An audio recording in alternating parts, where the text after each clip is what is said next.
교회 안에 이 장로라는 직제가 아주 일찍부터 들어온 것을 우리는 성경을 통해서 분명하게 볼 수가 있습니다. 물론 장로뿐 아니라 다른 이제 집사라고 하는 직분도 그렇게 아주 초기 성령 강림하고 그리고 예루살렘의 교회가 형성되어지면서 그리고 아주 그때 당장은 아니었을지라도 적어도 신약 성경의 여러 서신들 속에서 이런 직제가 나타나는 것을 보게 되면 교회가 그렇게 오랜 시간을 가지지 아니하고 일찍부터 이 직분 제도를 사용한 것 아닌가, 그렇게 우리가 충분히 짐작을 해 볼 수가 있습니다. 그러나 사실 이 직분 제도라고 하는 것은 적용하지 않는 교회도 많이 있습니다. 심지어는 우리는 교회라는 것도 필요가 없어, 그 무교회주의를 주장하는 분들도 있습니다. 신앙생활하고 성경 읽고 하나님 믿고 예수를 구주로 믿지만 우리는 교회라고 하는 조직이나 그런 거 필요 없어, 무교회주의자들 사실 많지는 않고, 이게 그렇게 폭발적으로 성장하기는 어려운 거지만 그런 신념과 신앙을 가지고 크리스찬의 신앙을 가져가는 분들도 없는 건 아닙니다. 대개는 교회라는 조직을 가지게 되죠. 그리고 그 교회들은 다 교리가 있고 그 조직이 다르면서 직분도 다 다릅니다. 그래서 어떤 교회들은 평신도들의 직제를 인정하지 않는 교회들이 있습니다. 여러분, 가톨릭 교회는 아무 직제가 없습니다. 신부님들이나 있지, 교인들이 우리처럼 집사가 있습니까? 장로가 있습니까? 안수 집사가 있어요? 구원사가 있습니까? 없습니다. 또 가톨릭 교회만 그러냐? 아니, 미국 교회도 미국의 감리교회는 평신도들의 직분이 없습니다. 그냥 사역의 팀들은 있지만 집사, 구원사들, 장로들이 없습니다. 장로교회는 다릅니다. 장로교회는 평신도들에게 집사, 장로 제도를 적용을 하기 때문에 미국 장로교회든 한국 장로교회든 장로교회들은 대부분이 직분 제도가 있습니다. 감리교는 한국 감리교회만의 한국화되어진 직제입니다.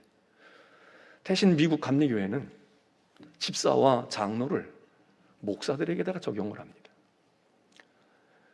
그래서 요즘에는 그렇게 구체적으로 말하지는 않지만 여전히 디콘이 있고 엘더가 있는데, 엘더가 장로 아닙니까? 디콘이 집사잖아요. 목사들이 디콘 목사가 있고 엘더 목사가 있습니다. 이건 가톨릭도 마찬가지입니다. 신부님들, 성직자들에게는 직제가 있습니다. 그래서 부제, 아직 완전한 사제가 되지 않은 부제들을 디콘이라고 이야기합니다.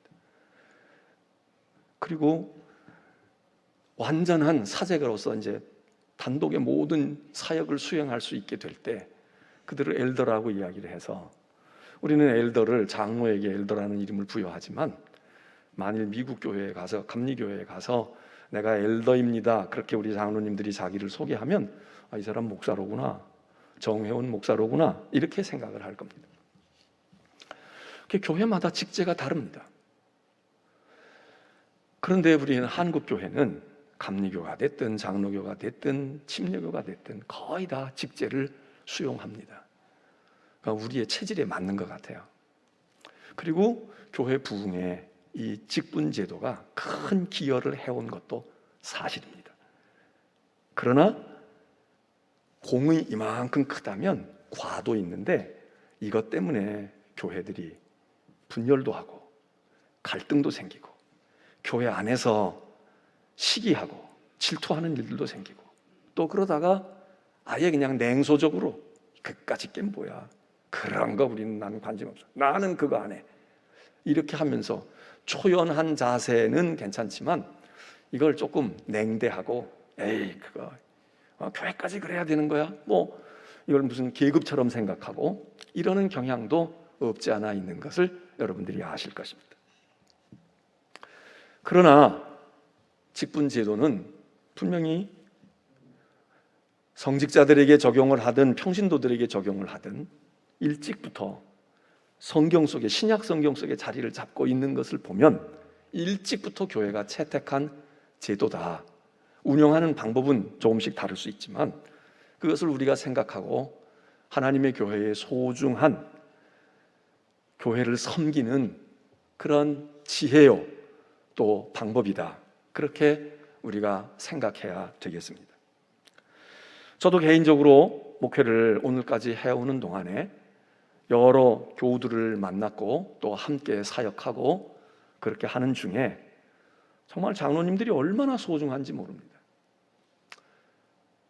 장로님들을 통해서 제가 목사가 일찍 목사가 됐지만 우리 아버지 같은 장로님들이 거기 계셨고 신앙적으로도 오래 믿음의 생활하고 교회도 너무 잘 알고 더군다나 한 교회, 역사가 있는 교회는 제가 처음으로 간 목사보다 부목사로 가서 내가 부목사로 왔다 하는 나보다 이 교회를 오랫동안 섬겨오고 그 교회에서 다 모든 역사를 알고 일해온 장로님들의 역량에 어떻게 따라갈 수가 있겠습니까?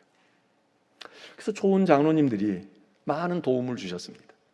격려도 해주시고 물심양면으로 힘도 되어주시고 그렇게 해서 그냥 오늘 요만큼 되는데 특별히 이제 그때는 이제 그 후에는 이제 담임 목사로 할 때는 거의 장로님들이 또 많이 협조해 주시고 그렇게 하면서 오늘까지 이곳저곳에서 목회를 하면서 오늘의 저가 이만큼 되어지는데도 교우들 특별히 곳곳에서 만난 장로님들 그 장로님들을 통해서 제가 목회에 많은 힘을 얻었다는 것을 느낍니다. 오늘도 이 서신 속에서 장로에 대한 권면의 말씀을 전해주는 것 우리가 너무나도 잘 아는 말씀을 오늘 우리가 다시 한번 이 예배에서 음미해 보지 않을 수가 없습니다. 오늘 말씀에서 보면은 먼저는 장로들에게 이렇게 해야 된다. 장로는 이러한 사람들이여다. 이런 말씀을 합니다. 그리고 그 장로의 직분을 잘 감당하면 어떤 일이 있는지도 말씀합니다. 뿐만 아니라 장로들에게만 이야기하지 아니하고 5절에 보면 젊은 자들아 이렇게 젊은이들에게 얘기합니다. 그러면 여기는 장로 그리고 장로 아닌 사람들 이렇게만 볼 것이 아니라 이게 또 꼭 오늘 여기 해당되는 장로님들에게만 적용이 되는 게 아니라 저도 포함되어지고 우리 모든 교우들도 포함되어지는, 다시 말해서 사도 베드로가 교회에 대해서 가르침과 지침을 주면서 교회를 이끌어가는 리더들, 교회를 이끌어가는 지도자들, 장로이기도 할 수 있고 집사가 될 수도 있고 목사일 수도 있고 권사일 수도 있는데 이끌어가는 사람들이 있지 않습니까?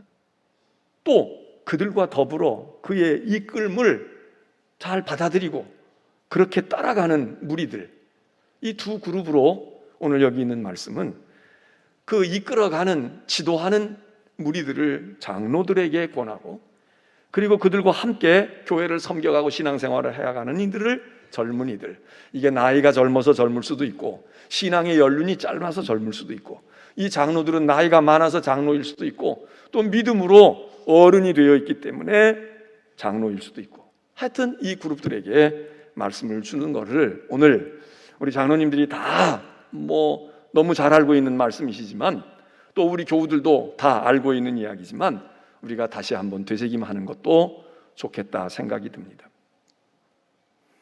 장로가 누구냐? 교회에 따라 다 다릅니다. 장로교회의 장로 그 정의와 감리교회의 장로 정의가 같은 부분이 많지만 세부적으로 약간 역할이나 이런 게 다를 수도 있습니다. 그러나 오늘 여기 성경에서는 장로는 누구냐? 장로는 고난당하는 사람이다 그랬습니다. 장로는 고난의 증인이요 1절에 이야기합니다. 장로가 무슨 명예도 아니고 이게 무슨 직급도 아니고 여기 사도가 이야기합니다. 장로된 당신들에게 내가 구원하는데 나도 장로예요. 당신들과 똑같이 나도 장로인데 장로된 내가 동료 장로들에게, 당신들에게 내가 이야기하는데, 그리스도의 고난에 당신들은 증인입니다. 고난의 증인, 고난의 모범을 보이는 사람들, 고난을 당하는 사람들. 근데 그 고난이 가난해서, 정치적인 압박을 받아서, 육체적인 질병에 들어서 아이고 힘들어, 괴로워, 고통 가운데 있어, 이게 아니라 그리스도의 고난의 증인들이라는 겁니다. 그리스도가 겪으셨던 고난을, 그거를 분신처럼 겪고 있는 그 길을 걷는 사람들, 그거를 행하는 사람들, 그리스도의 고난의 분신들이다. 그래서 우리의 고난의 모습을 보고, 주님이 저런 고난을 당하셨지, 주님이 그런 일들을, 그런 어려움을 겪으셨는데 그래서 저 장로님들에게 그런 고난이 있구나, 그것 때문에 그렇게 고초를 겪는구나, 이게 우리의 고난이라는 겁니다. 그러면서 고난의 대치점에 서 있는 또 다른 이미지를 이야기하는데, 당신들은 그리스도의 고난에 몸소 겪는 증인들일 뿐 아니라 장로들은 나타날 영광에 참여할 자다. 이건 정반대의 이미지입니다. 영광에 참여할 사람들, 영광의 주인공들이다. 그런데 이 영광은 나타날 영광입니다. 지금이 아닙니다. 지금 번쩍이는 영광을 지금 누리거나 지금 과시하는 게 아닙니다. 영광에 들어갈 거야. 나타날 영광에 당신들이 거기 몫이 있을 거야. 그리스도의 고난은 과거적이고 현재적입니다. 그리스도가 이미 겪으셨던 고난을 지금도 우리도 현실로 겪어가고, 현재는 고난의 증인들이야. 그런데 이 고난의 증인들이 그냥 고난으로 끝나는 게 아니라 장차 나타날 그리스도의 날에, 주님 앞에서 그 날에 영광의 주인공들, 당신들이 영광을 차지할 사람들이야. 그 얘기입니다. 어떻게 장로들은, 어떻게 교회를 이끌어가는 지도자들은 어떻게 교회를 섬기고 어떻게 이끌어갈까? 무슨 일을 하는 거냐? 우리처럼 예배당도 지어야 하지만 하나님의 양 무리를 치라는 겁니다. 믿음의 사람들을 잘 돌보라. 치라는 얘기는 자세하고 권위를 휘두르라, 그 얘기가 아니라 잘 돌봐라. 부모가 자녀를 돌보는 것처럼 잘 돌봐. 성도들 한 사람 한 사람들을, 하나님의 양 무리들을 잘 쳐야 돼. 잘 양육하고 잘 보살피고, 믿음에 낙심하지 아니하도록 그들을 일으켜주고 품어주고 붙들어주고, 말로, 행실로, 영적인 것으로. 그런데 그들이 누구냐? 그 무리들이 누구냐? 오늘 성경은 하나님의 양무리라는 겁니다. 내가 인천중앙교회 장로니까, 내가 목사니까, 여기 교인은 내 교인이야, 내 거야, 나의 것이지. 성경은 그걸 굉장히 우려스럽게 생각합니다. 하나님의 양이다. 하나님의 양을 친. 우리는 소유가 아닙니다. 내 소유가 아닙니다. 여러분들은 제 소유가 아닙니다. 장로님들의 소유가 아닙니다. 하나님의 양들이고 하나님께 소속된 분들인데, 오늘 우리들 보고 이건 내 양이니까 너희들이 말이야, 내 종이잖아, 내가 너에게 청지기로 세웠잖아, 너희들이 좀 잘 돌봐줘. 내가 하는 것처럼, 내가 먹이는 것처럼, 내가 보살피는 것처럼. 이게 분명해야 된다. 내 교회니까. 이 교회는 목사의 교회가 아니고 장로의 교회가 아닙니다. 이 교회는 하나님의 교회이고 그리스도의 교회이고, 그리고 성도들 한 사람 한 사람은 하나님의 양이다. 그 양을 우리에게 명령하시고 맡겨주시고, 네가 좀 잘 돌봐. 내가 하는 것처럼 해라. 그러면 어떻게 해야 되느냐? 억지로 하지 마. 억지로 하지 말라고. 장로니까 하고 목사니까 하고 그렇게 억지로 하지 마라. 그리고 내 기분대로 하지 마. 내 뜻대로 하지 마. 내 주장대로 하지 마. 내 취향대로 하지 마. 하나님의 뜻을 따라 해라. 왜? 하나님의 양이니까, 하나님의 교회니까. 하나님이 어떻게 생각하시는가 이거 생각해야지. 목사가 자기 비전을 여기서 펼치고 장로가 여기서 자기의 뜻을 펼치는 내 무대다? 용납될 수가 없다는 거죠. 하나님의 뜻을 따라. 그리고 내 거 아니니까 마지못해 하지 말고 자원함으로 해. 즐거운 마음으로 해라. 즐거운 마음으로 기쁘게 해. 그러면서 더러운 이득을 위해서 하지 말아라. 여기서 이득 취할 생각하지 마. 무슨 이득을 취하겠습니까? 우리 장로님들이 다 생업이 있고 다 먹고 사는 문제는 따로 해결하시지, 무슨 교회에서 뭘 여기서 무슨 월급을 한 푼 받으십니까? 뭘 받을 게 뭐 있어요? 아마 이익을 취한다면 저 같은 목사가 많이 취하겠지. 그런데 이득을 취하지 말라는 거예요. 그리고 그 이득 앞에 더러운 이득이라. 교회에서 이득을 얻는다면 그게 다 헌금이고 다 중요한 거지만 우리가 취하는 순간 더러운 이득이 된다 이거지. 차라리 장사해서 이윤을 남기는 거야. 정당하고 내가 노력한 대로 대가로 받을 수 있고 그거 보람되고 복될 수 있지만 이윤을 얻을 데가 없고 이득을 얻을 데가 없어서 교회에서 얻어, 교회 일 하면서 얻어, 명예, 세상에서 명예 잘못 얻어도 더러운 명예가 되는데 내 인기와 명예를 얻을 데가 없어서 교회에서 인기 얻고 교회에서 명예 얻는 그 더러운 명예죠. 더러운 이득이지. 그런 거 하지 말고. 근데 세상은 이득이 안 남으면 신바람이 안 나잖아요. 근데 성경은 얘기해요. 그 더러운 이득을 하지 말고 그거 안 하면서도 기꺼운 마음으로 해라. 즐겁게 해. 이거 이득도 안 났는데 내가 손해만 보는데 내가 갖다가 뭐 물질만 갖다가 드리고 말이야. 내가 마음속으로 생각하고 이러는데 그렇게 하지 말아라. 여러분 정말 기쁨으로 할 수 있는 일은 무엇입니까? 이득이 남기는 일도 기쁨으로 하지만 이득이 남지 않는 일, 오히려 내 이득을 쏟아 놓을 수 있는 일이 기쁘게 할 수 있지 않을까요? 그게 정말 신나는 일하니까. 그게 봉사고 그게 희생이고 그게 헌신이고 그거 아니겠어요? 일하고 대가를 얻는 거, 일하고 대가를 못 받는 것도 기분 나쁜 일이지만 내가 일을 왜 해야 돼? 이럴 수 있지만 그래서 일해서 대가를 받아, 일해서 내가 생각한 것보다 더 많은 보수를 받아, 그것도 기분 좋은 일이지, 살만한 일이지. 그러나 진짜 이 세상에 왔다가 한 번 살고 가는 인생에 정말 보람된 일이 뭡니까? 이득을 남기지 않는 일이야. 부모가 자식을 기를 때 이득을 남아서 기릅니까? 근데 그게 내 인생의 보람인 거야. 그렇잖아요. 이득이 남는 게 뭐예요? 투자하고 오히려 주어야 되고 더 보살펴야 되는데, 그런데 그게 내 인생을 만들고 그게 나를 어머니 되게 하고 아버지 되게 하고 나를 훌륭하게 만들고 대단하게 하는 것 아닙니까? 교회 일에서 나는 이득을 남기지 않았다 생각하실 분들이 많을 겁니다. 그런데 아마 남기신 분들이 있을걸. 남긴 분들이 있을 거예요.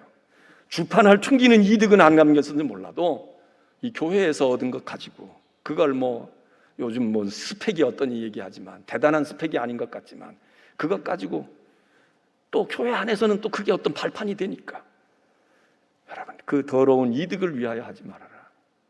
그리고 이득이 없는데 그게 더 기쁜 거야. 그게 더 신바람 나는 거야. 그게 더 보람이 있는 거야. 그게 더 가치 있는 거야. 그게 어디서 해야 되겠습니까? 저 밖에 가서 고아원을 도와줄 수도 있고 사회봉사하면서 할 수도 있고 어디 가서 가난한 사람들에게 도와주면서 밥 퍼주고 하면서도 느낄 수 있지만 진짜 우리의 땀과 헌신과 눈물과 쏟아 부으면서 내가 다 시간도 쏟고 다 쏟았지만 그러나 정말 그렇게 하면서 기쁨이 생기고 보람을 느끼고 자랑스럽고 그게 어디겠습니까? 그렇게 하라는 거예요. 그러면서 주장하지 말아라. 내가 뭐 좀 됐다고 해서 주장하지 말아라. 양무리의 본이 되라고 주장질하지 말고 갑질하지 말고. 교회에서 갑질할 게 뭐가 있겠습니까? 그러나 우리의 말과 행동과 마음, 생각이 주장하는 자세가 아닌 본이 되어져서 사람들에게 느끼게 하고 나도 저렇게 했으면 좋겠다 마음이 움직이게 하는 그런 리더들이 되라.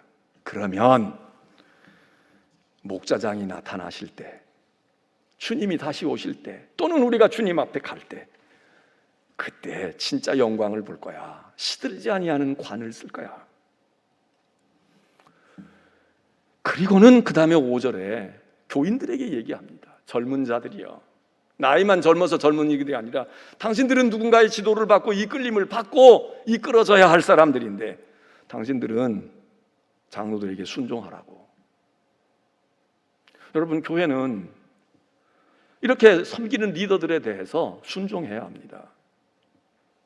나이가 나보다 어리다고, 내 학교 후배라고, 내가 조카뻘 된다고? 아니, 그건 그거야. 그건 그거라고. 저도 우리 집안에 여러 어른들이 있잖아요. 뭐 이제는 많이 돌아가셨지만 제가 일찍이 목사가 됐는데 목사가 되는 아니 전도사 나갈 때부터 제 이름을 그냥 막 부르는 분들이 별로 없었어요. 다 우리 어머니 아버지 뻘되고 다 신앙생활도 많이 하신 분들도 있는데 우리 집안에 있는 목사들은 당신들이 목사니까 김 목사, 김 전도사 이러고 얘기했지만 대부분은 신앙이 있는 분들이니까 어려워하더라고요. 그리고 김 목사님, 김 목사 이런 정도. 우리 친구들도 어려워해. 내니 하고 왔던 친구들이지만, 중고등학교 같이 다닌 친구들이지만 세상 교회를 안 다니는 사람들은 그냥 뭐 목사면 목사인가 보다 이러지만 자기들이 교회 집사하고 장로 되고 교회 다니는 사람들은 이게 학교 다닐 때 같이 이러고 했는데 목사가 돼 있으니까 뭐 님자까지 안 묻히더라도 김 목사 어쩌든지, 아니면 어떤 친구들은 자기들이 신앙생활하면 깍듯하게 목사님인 거예요. 높임을 받고자 하는 게 아니라 그게 교회의 질서지요. 그러면 저는 야 집사 너 그렇게 하면 돼? 농담으로라도 한 번도 그렇게 해보지 않았어요. 어떻게 집사, 야 너 안수 집사잖아, 너 장로잖아, 여러분 어떻게 그렇게 합니까? 거기서 그렇게 하면 김 장로 그러게 말이야, 참 장로가 친구니까 좋으네, 장로님도 잘하고 말이야 열심히 하고.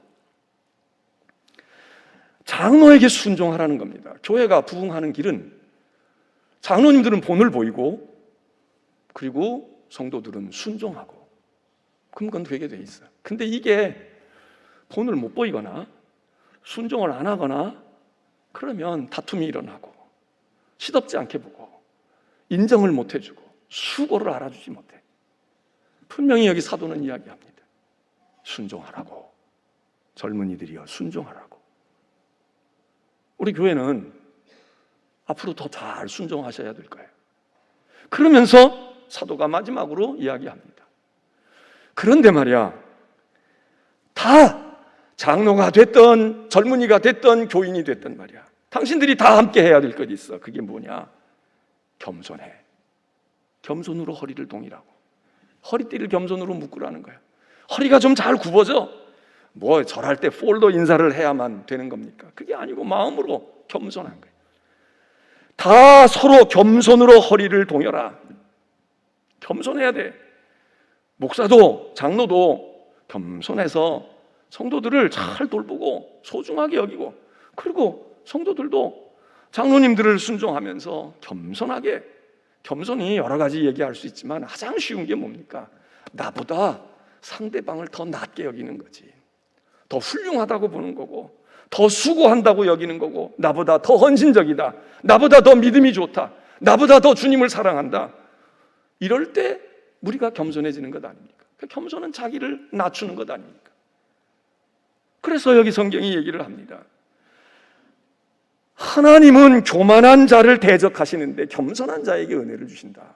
겸손해야 은혜를 받는다는 거예요. 하나님이 제일 기분 나빠하는 사람이 교만한 사람이라는 거예요. 그래서 하나님은 그 사람을 자기의 원수로, 대적으로, 대적이 뭐야? 마귀지. 마귀로 생각한다는 거야. 너 나하고 싸우자는 거지?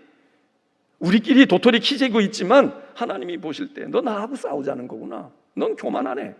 그리고 하나님이 팔 걷고 나서신다. 내가 상대해 줄게. 야, 장로하고 상대하지 마, 권사하고 상대하지 마. 내가 너 상대할 거야. 하나님이 대적하신다. 반면에 겸손한 자들에게는 장로가 됐든 목사가 됐든 교인이 됐든 은혜를 주신다. 여러분, 우리가 다 은혜 받기를 원합니다. 은혜 받는 방법은 여기 이 서신에서도 그 이후에 나오지만, 근신하라, 깨어 있어라, 우는 마귀가 사자처럼 너희를 집어삼킬 것처럼 대하는데 너희가 기도해야 돼, 이러면서 은혜를 주신다고 해요. 그래서 우리는 은혜를 받고자 하는 사람들, 은혜를 받은 사람들은 기도를 통해서 받는다, 이거 첫 손에 꼽습니다. 그런데 그 못지않게 오늘 여기서 은혜 받는 또 하나의 방법은 겸손하라는 겁니다. 하나님이 누구에게 은혜를 주시냐? 기도 많이 하는 사람, 금식하는 사람, 작정 기도하는 사람, 방언 기도하는 사람에게도 은혜 주시지만 겸손한 사람에게 은혜 주신다는 거예요. 그래서 여러분이 혹시 나는 왜 은혜를 못 받지? 그러면 기도가 부족하거나 믿음이 적거나, 아니면 내가 교만하지, 내가 교만한 거야, 그러니까 은혜를 못 받지. 여러분, 교만하면 설교의 은혜를 받으십니까? 절대로 못 받습니다. 눈을 뜨고 귀를 열고 별짓을 다 해도 이리로는 들어오지만 이리로 안 와. 은혜가 안 돼요. 설교의 은혜를 못 받는 사람들은 겸손한 거 생각해 봐야 됩니다. 그렇게 겸손한 자에게 은혜를 주신다는 거예요. 목사도 장로들도 우리 교인들도 다 피차 서로 허리를 동이고, 여기서 이렇게 인사하면 저쪽에서도 이렇게 더 내려가더라도 그렇게 하면서 겸손해라. 그러면 때가 되면 하나님이 높이신다는 거예요. 겸손한 사람이 뭡니까? 낮아지는 거 아니냐? 말로도 낮아지고 행동으로도 낮아지고 마음으로도 낮아지고. 그 낮아지는데 언젠가 보니까 하나님이 그를 높여 놓으신다는 거예요. 그 대표적인 샘플이 누굽니까? 예수 그리스도 아니에요. 하늘의 보좌를 버리고 인간의 몸을 입고 낮게 종의 몸으로 오셨다가 인간 중에도 가장 비천한 인간, 죄인 중에 괴수가 돼서 십자가의 극형에 처해야 될 아주 극악무도한 죄인으로까지 나락에 떨어졌어. 그래서 죽음의 권세에 지배를 받아서 저 자리에 내려가셨어요. 그런데 하나님께서 그를 높이셨다는 거 아니에요. 무덤에서 올리시고 모든 사람과 모든 만물이 그 발 앞에 엎드려 꿇어 복종하게 하셨으니, 사도 바울은 그리스도에 대해서 이렇게 이야기합니다. 빌립보서 2장에 하나님이 우리를 높이시리니, 은혜를 주시는데 그 은혜 가운데 가슴 뜨거운 은혜도 있고 성령 은사의 은혜도 있지만 겸손한 자에게 주시는 하나님의 은혜가 뭡니까? 높이신다는 겁니다. 높여주신다는 거예요. 여러분의 자녀들이 높임을 받는 자 되기를 원합니까? 여러분들이 높임을 받는 남편과 아내가 되기를 원해요. 그러면 겸손의 길을 걸어가면 하나님이 높이신다는 거예요. 그를 높일 거다. 언제? 때가 하나님의 때에 그를 높여놓는다. 가슴 뜨거운 은혜도 좋지만 우리가 높임을 받는 은혜가 얼마나 좋아요. 세상에서 우리가 높아지려고 얼마나 애를 써. 돈도 쳐들여대고 시간도 썼고 별거 다 하는데도 안 돼. 높아지기가 쉽지 않아. 그런데 하나님이 높이신다는 거야. 어떻게? 누구에게? 겸손한 자에게. 겸손한 자를 하나님이 높이신다. 오늘 그 길을 걸어온 분들이 우리 장로님들이시고 또 걸어야 할 분들이 장로님들이시고 그리고 우리 모두가 마찬가지입니다. 바라기는 우리 교회가 서로 피차 너희가 서로 겸손해라. 겸손으로 허리를 동이라고. 하나님이 겸손한 자에게 은혜를 주시는 은혜. 우리 교회가 기도 많이 해서 받는 은혜도 있어야 되지만 우리 교회가 겸손한 사람들이 많아서, 그래서 인천중앙교회는 은혜가 넘쳐. 은혜가 넘치는데 그 교회는 말이야 겸손해. 사람들이 겸손하다고. 그래서 은혜가 넘치고 하나님께로부터 높임을 받는 우리 장로님들과 우리 모든 교우들, 거기에 저도 포함돼서 그리 되기를 주의 이름으로 축원합니다.